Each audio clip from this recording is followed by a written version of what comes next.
Бүгін құрметті достар, бір жақсы себеппен келіп жатырмыз. Гүлзат, мен сізді ортаға шақырдым деп келіңізші қасыңызға. Естіп көріп жүрген шығарсыз, Қарекет қоры бар.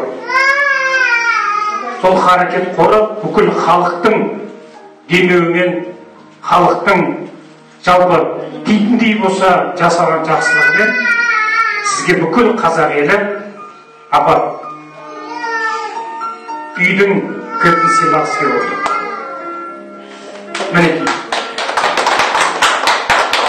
Мынау отбасына осы бір өзіңізге баспананың кілті құтты болсын. Құтты болсын.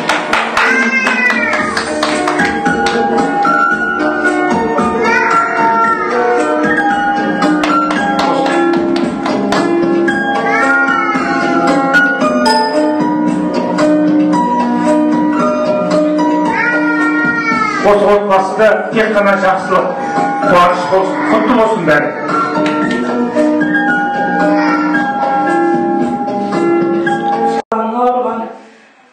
Енді Құдай біздің атпасын сіздердің баспана беріп жатсыздар. Іші қуанышқа толы осылай әрқашан бәрін кішкене жағып етсін балаларым да.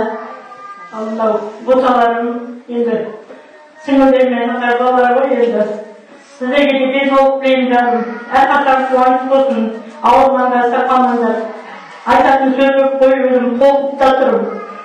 Бәрі жақсы болсын, енді тойда кездесейік осылай.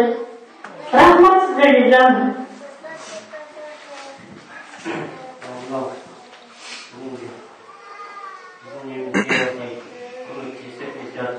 Рахмет. Алла жан айтсын.